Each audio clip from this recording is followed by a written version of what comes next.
Wow, that was quick. It just went low. My phone takes a little bit longer. It goes 3, 2, 1. How are you? And how was yesterday's equinox?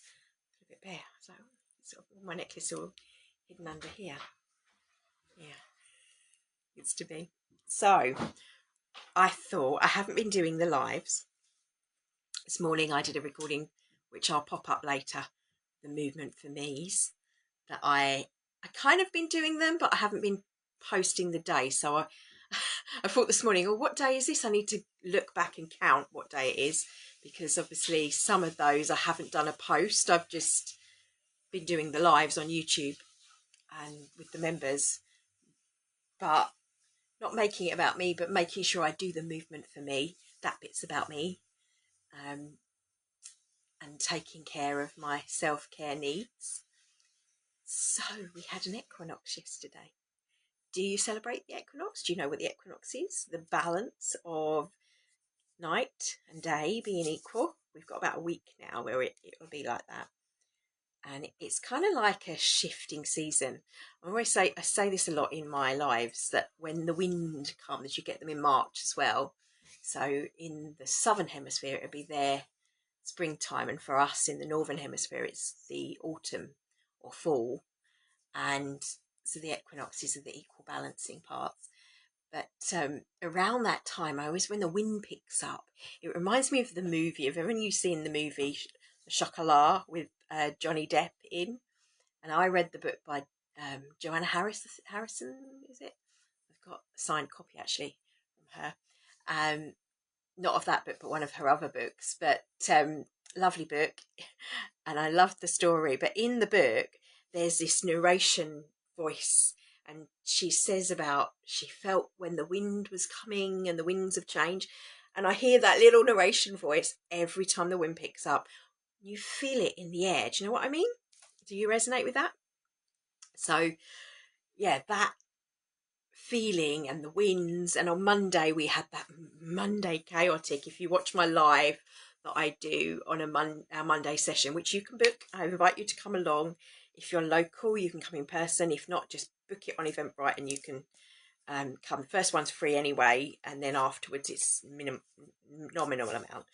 Anyway, so I was standing there and there'd been chaos happening with the roads, and I felt like I was the calm in the storm, with all the roads, veins of where I was kind of all backed up, and I'd walk to there, and the wind had picked up, and it was literally like energetically standing in the eye of the storm.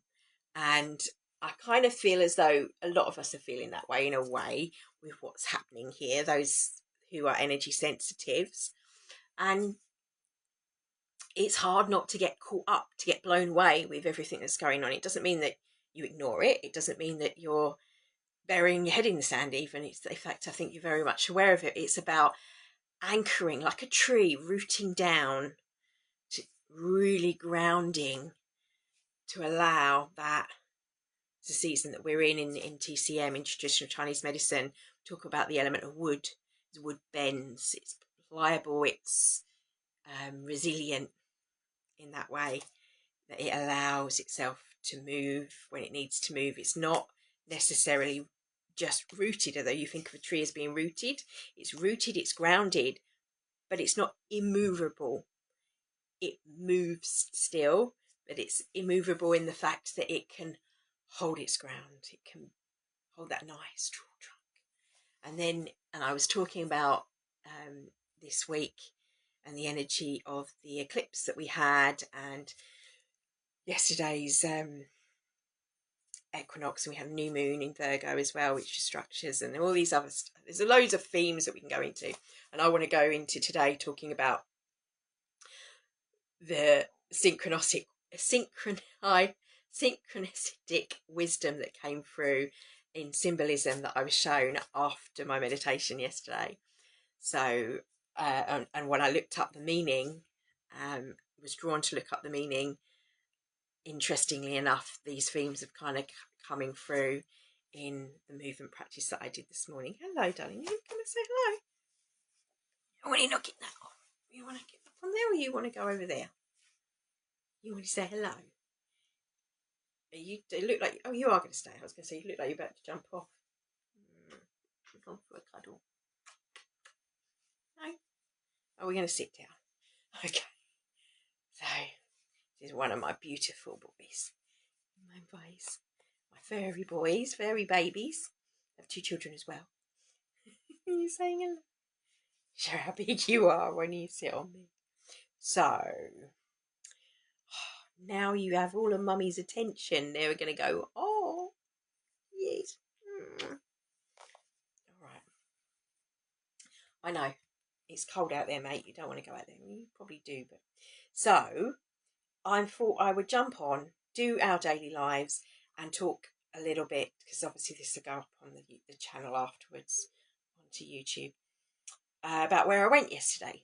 So I was doing a little bit of extra research. So normally I go around the equinoxes. I have been joining the lovely Kent Gorstone perform ceremonies. All faiths are welcome. It was a beautiful ceremony that they have there.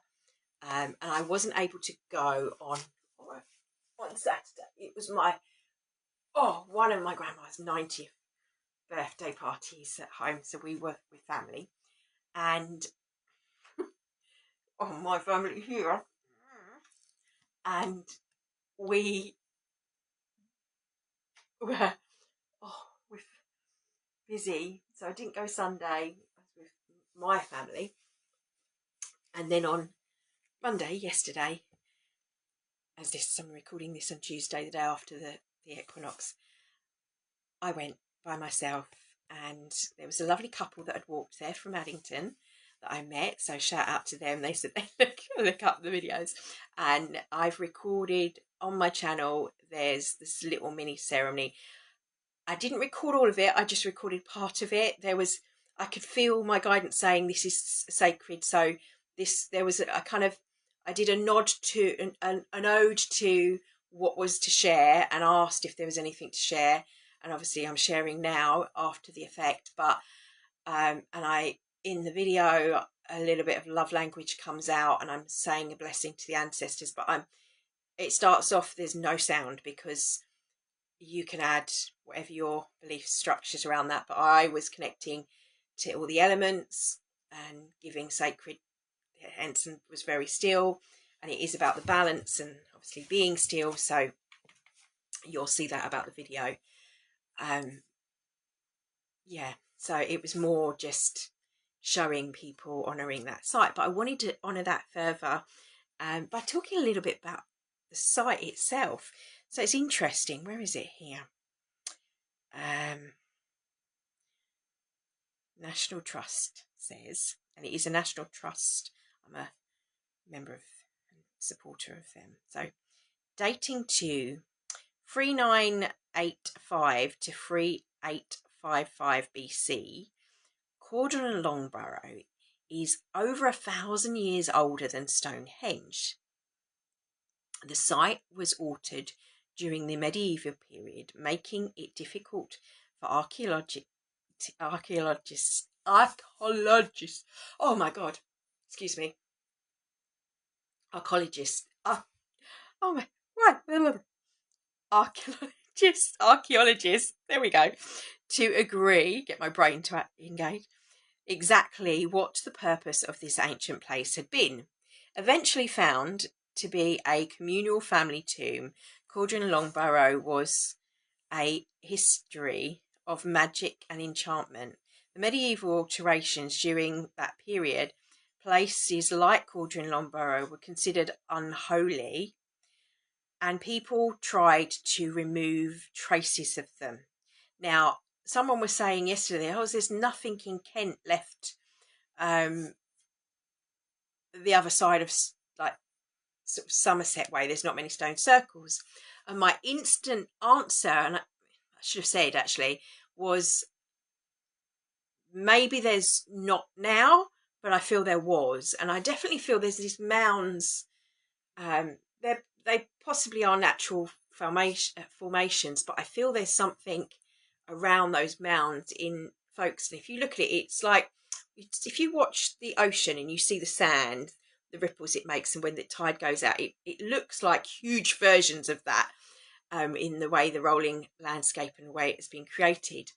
And obviously once this part was connected to Europe from there, I definitely sense there's definitely more to that area. That is just what I'm sensing. I don't know if any archaeological research has been done on that. I'm not sure. Maybe we're finding more and more stuff all the time. But they definitely took down lots. For example, not far from where I am, there are what they call the Medway megalithics. So there, I started researching a little bit because I'm familiar where I go here.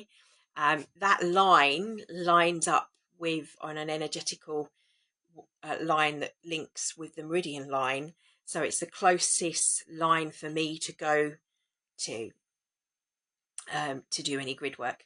So in later years, when chalk was needed, the eastern side of the area was quarried away at Cauldron Longbarrow, so it's kind of collapsed in. So what you see now is very different to how it would have been. Would have looked more a little bit like Newgrange looking, with but had standing stones all around it, and the doorway and the front is kind of what's left and kind of filled in. It still looks quite pretty the way it is, and the sun alignments are still very much there when you go, when it's rising. The stone no longer in the original place and the shape unclear. Archaeologists couldn't agree, or they couldn't agree.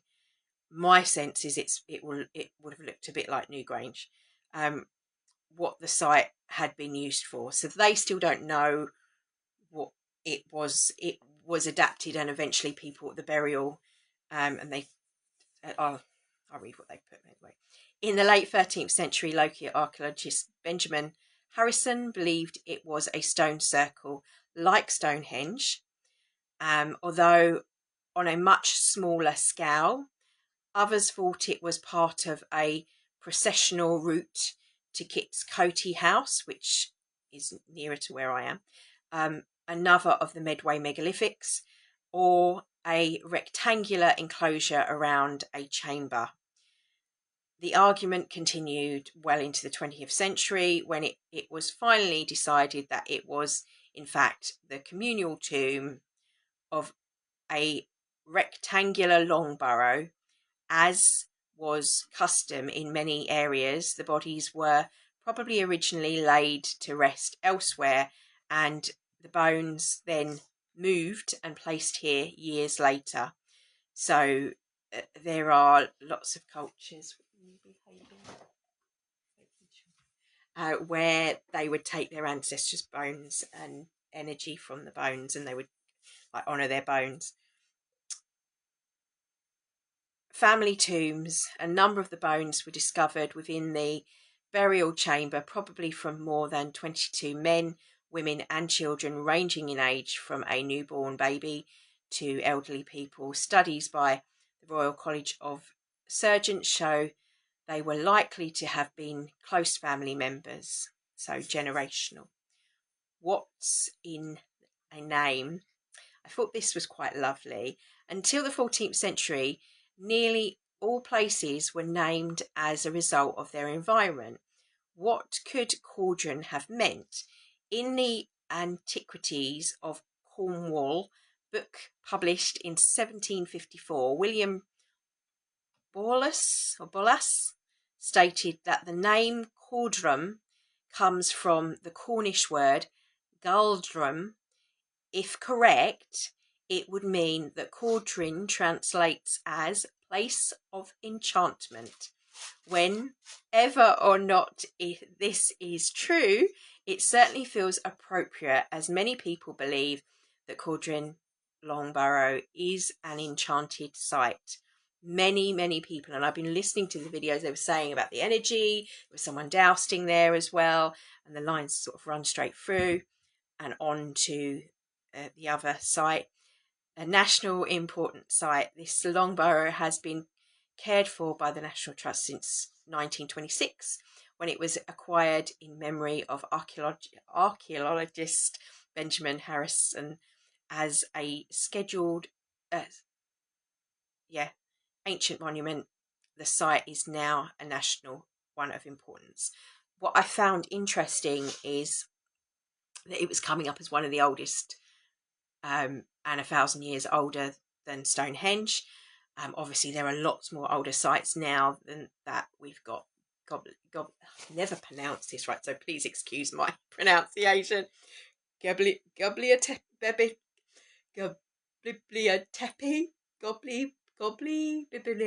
I'm not quite sure if that's right. In Turkey, which is 11,000 years old, as opposed to the 6,000 or 5,000, is it, years that currently states for Stonehenge.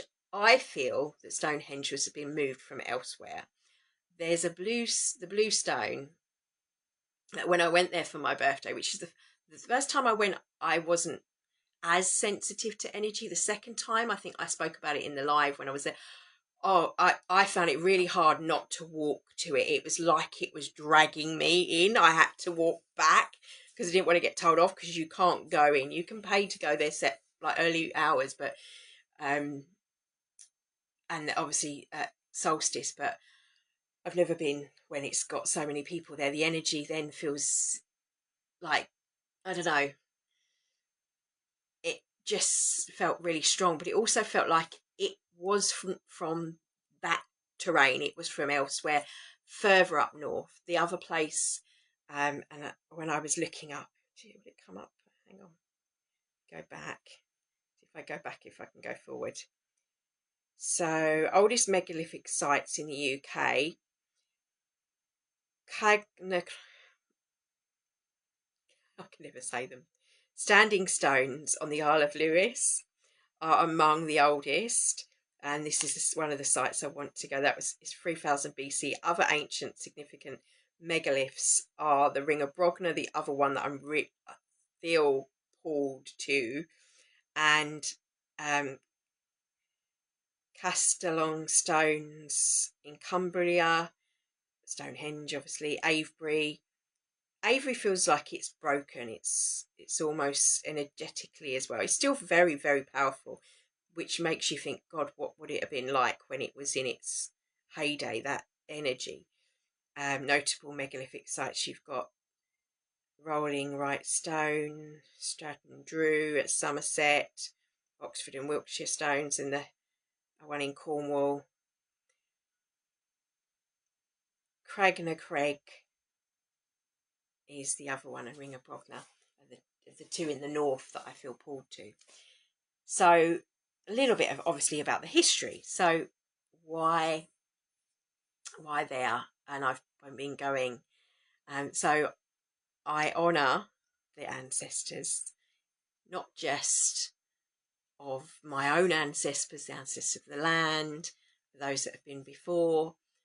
When we were working with Matthias, one of the times we went, I had been listening to him just before he did the meditation, and I had been at this site, and interestingly enough, that particular video,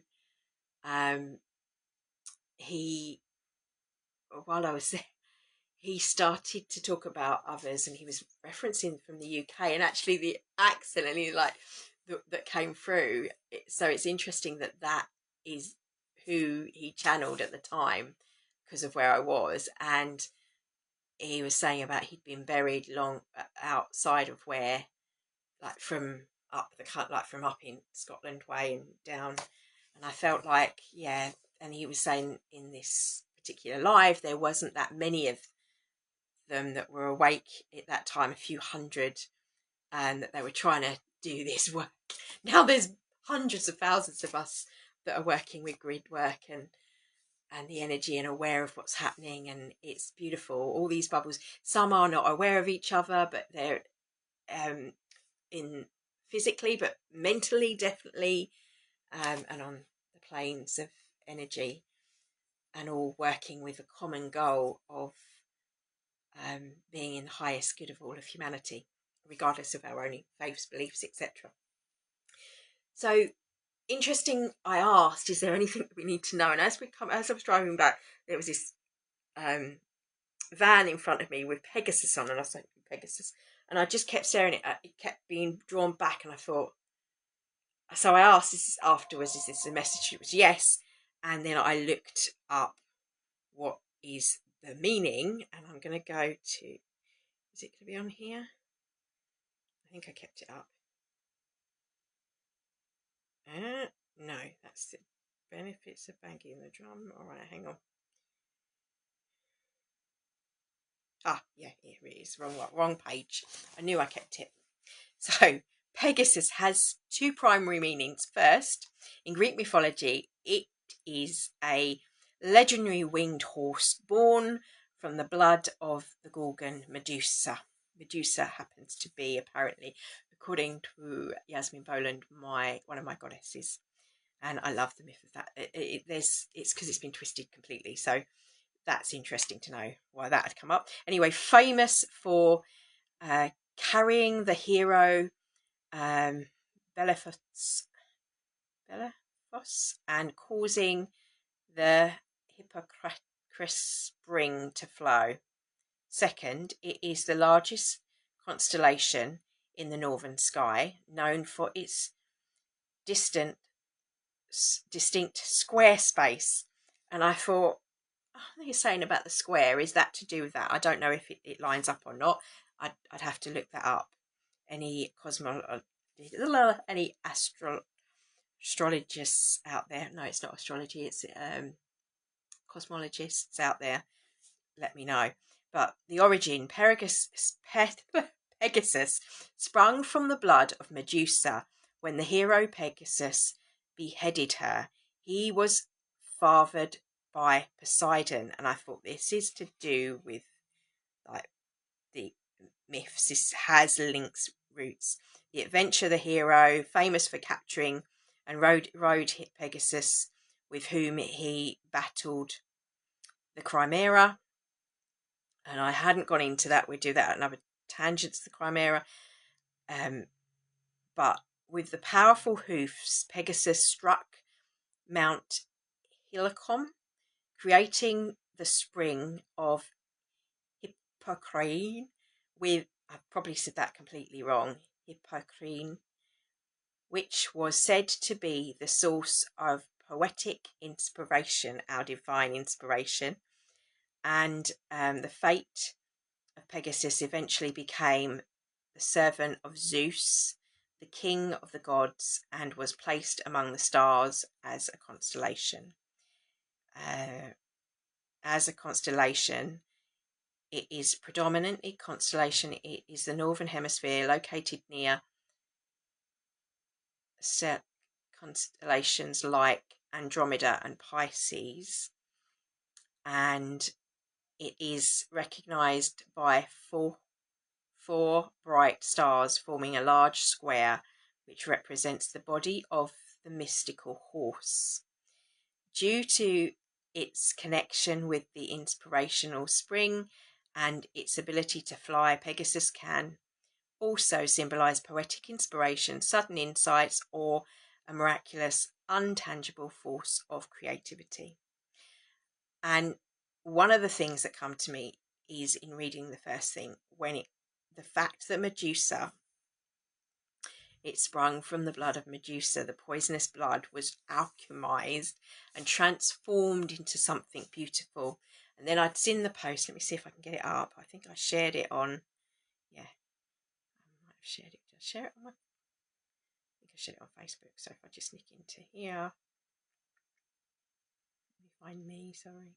It's because I've changed my, oh, it's got a ring around it because we're live. Funny. It's just bizarre. And even worse, I can see it going through. Oh, where is it going to be? It's further down. Is it further down? Maybe I didn't share it on there. This content isn't available. There it is. Facebook stories. Maybe it's gone. Oh, I should have screenshot it. It's gone. Perhaps not. Okay.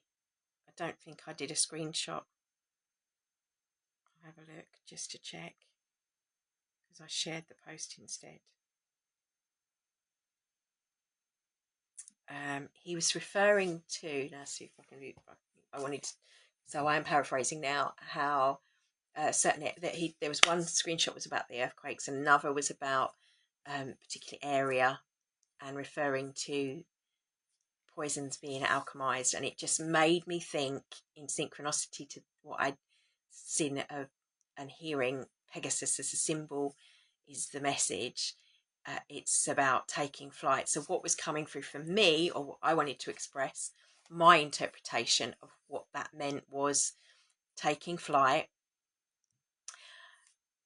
lifting up. Obviously, horses' movement, shift and change, but also it's the alchemy of blood. It's the alchemy from poisonous blood and things that are poisoning our blood, which is linked to the liver meridian, and detoxification. And obviously this month again, I was talking about how, and last month's report, I was saying I was seeing us visualizing the energy of the dragon lines being this gold through like rivers. And that said, with me standing on Monday on the heath in another site that had been, it's quite a quite historic area actually around there, that the local park where I was doing had in past, it's the last ever hanging took place there in the UK, and the Magna Carta people gathered there that went up, and there's been lots of shifts and change happen from that area. People gathered there when there was political shifts and change, and the other things, and they have like a monument now in the pub, like little plaques now talking about the history and all the different things. I think I did a little video. I can't insert because this is a live, but I'll perhaps pop that below. I think it was an Instagram reel. I'll put that in the comments below this video on Facebook. Anyway, I felt like there's this sense of the veins, the roads, the rivers, all of the structure that we see around us shifting, the everyday interference with the everyday being like with traffic jams, etc. But the same with the body, the veins, the lines, and things that are being exposed. Now, the message wasn't that all that negativity. It was the fact that the poisonous blood of Medusa brought forward, sprung from that, was Pegasus, was this beautiful horse of movement, shift and change. And the inspirational sort of archetypes that they're talking about, this is allowing your own poisons, allowing your own things that are being shown to you from the eclipse energy that are coming up, allowing that to be. So what is it in your life? The crap in your life makes you grow and is the manure for the growth of your evolution, of your soul, your being, your enlightenment, all those things. But even on a very kind of 3D way, it's your growth, your change, your shift to be like the tree, as I spoke about in the beginning, and their roots. And one of the things I'd mentioned, like that tree, even if it's failed, even if it's got rotten roots at the bottom, even if some of those structures don't work whatsoever, those structures, they're down deep. When the tree falls, that becomes a fuel for all the insects around it. And if you look at a lot of trees, new shoots spring up in all kinds of areas. This innovation, it's turning things. That's the alchemy of shadow work that these kind of alignments are about. And obviously the equinox on the surface, yes, it's about taking time for you, going out in nature for walks, and yeah, I could get all, but I think most of you know all about that. Most of you that are following me in particular, especially my followers on YouTube, and shout out to all of you and big blessings and thank you for your compassionately witnessing my vlog and following the classes. I do it not for you, although yes I do as well, but I do it for me Because I'm doing that and I'm grounding that to demonstrate that. Hopefully it sends a ripple for reminding you to do the same, and the same sharing about, okay, yeah, you might just be feeling like you want to get outside and you want to go on a nice walk in nature because there's a sense of shift now that the summer, and making the most of the warm days that we have, and you can feel that coolness in the air. You'll notice in the video of the live of me yesterday, I was wrapping that around me. Sorry, I'm shut my eyes when I'm trying to feel into it, but not shift into light language. So yeah, there's a sense of, let's tidy up, bringing the plants in the gardeners out there of you. You'll be getting your plants that before the first frost that need to be indoors and need to be covered, and that preparation. There's all those sorts of things. So I said I would do a card, and I'll finish with a card. Oh, I love that photo. I mean, look at that. This is why I'm drawn to. Ooh, that's my. I think that might even be the Ring of Brogna. You see that there? You can't really see it on this screen. I screenshot that because I wanted to do some paintings of some reference, but yes. But anyway, how are you guys? And how was your? Oh, I said I'd share about the hagstone I picked up. You can't, you can't see it at all, can you?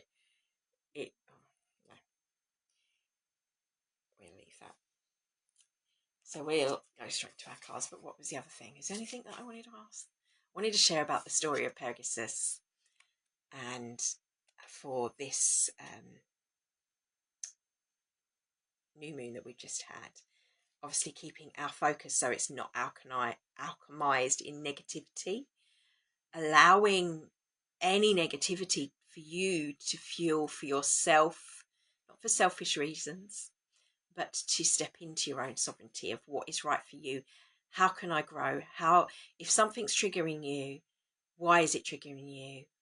What can you do to change it? Taking back your power, not relying on your power for external sources. Even the cards, I always say when someone's with the reading, you know that this is about, you're drawn to things because it resonates, because it's you being guided. It's not, I'm here to give you a reading.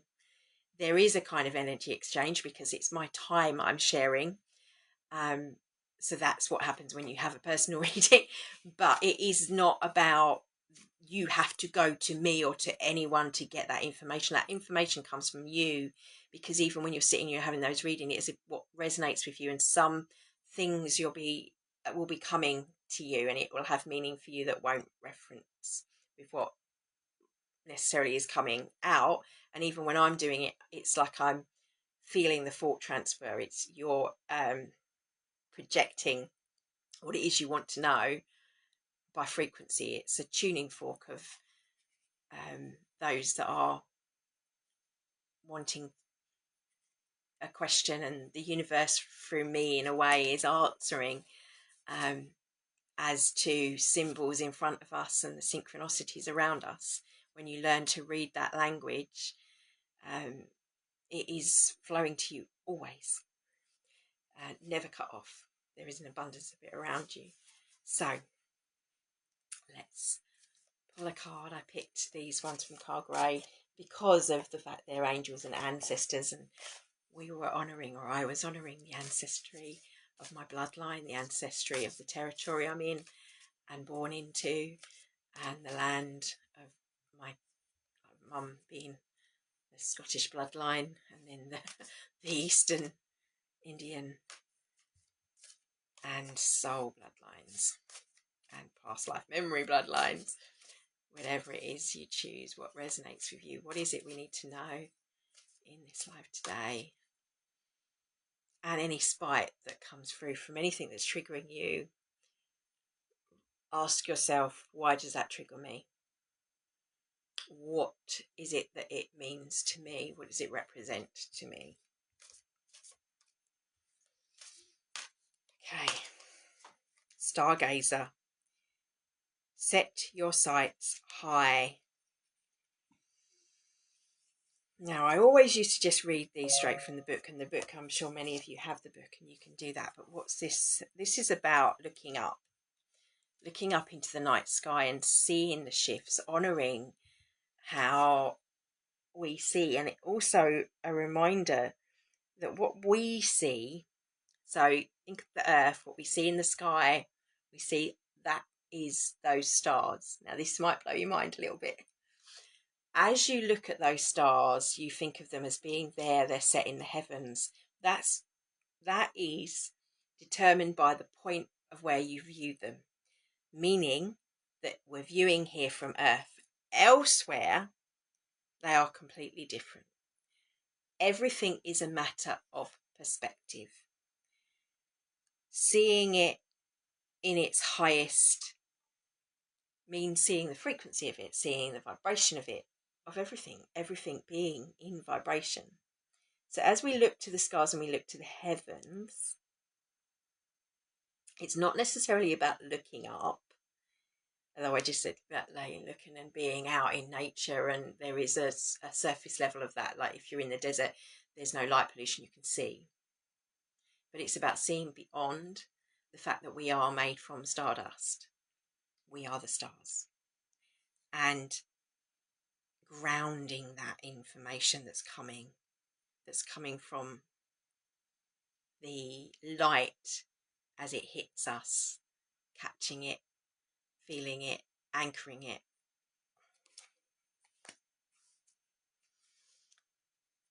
Also feeling your dreams come into manifestation, that sense of the new moon. What's this one? Sun. There's two that's come out. The sun and the night. Be brave and be honest. Enjoy success and happiness. Allow yourself to open. Sun, also our lower dantian chakras that's just had the upgrade. This is that orangey, beautiful, yellowy gold colour of frequency, sound that's penetrating the earth at the moment that you can feel. It's joy, it's sunflower yellow, it's allow yourself to be lifted and let that come into your life. Don't feel guilty when you're feeling that, and treasure that, those moments of sunshine, those moments of bliss, of joy, of cuddling with the kitten, of cuddling the cats, all 8 of them, hugging your children, going for a run, laying there looking at the stars, whatever it is. That sunlight is shifting, it's changing us. Enjoy that success and happiness as it's moving. And then the night, be brave and be honest. Be honest with yourself about who you are, what you represent, and also honest about what you're feeling. Because if you can be honest about what you're truly feeling, despite coming from somewhere, sending love back for the people to see what they need to see in clarity, and let it be. Allowing, what was I saying? Yeah, honest means that you might be raw, you might be feeling triggered, you might be feeling anger, that's fine. Don't stay in them. They're kinetic energies to shift you, to rise, to shift from stuck energy. Allow yourself to let the joy in, to let the happiness in. But above all, be honest with yourself, with your truth. What's right for you may not be right for others. And we are all different.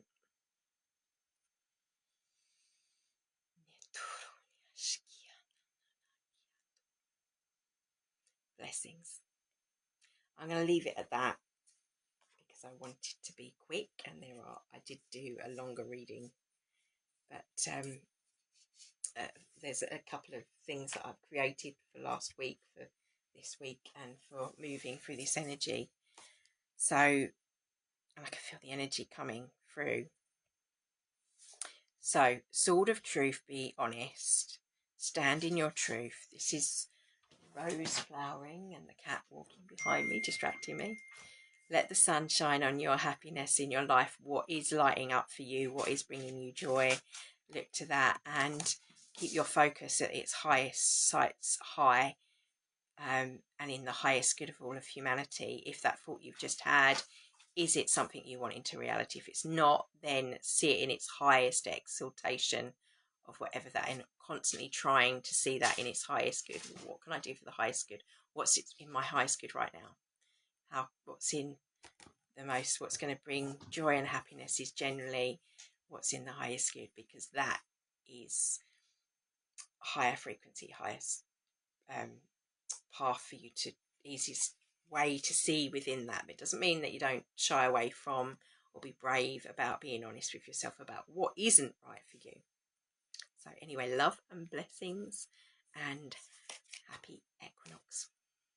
Have a beautiful day, guys, and thanks for watching.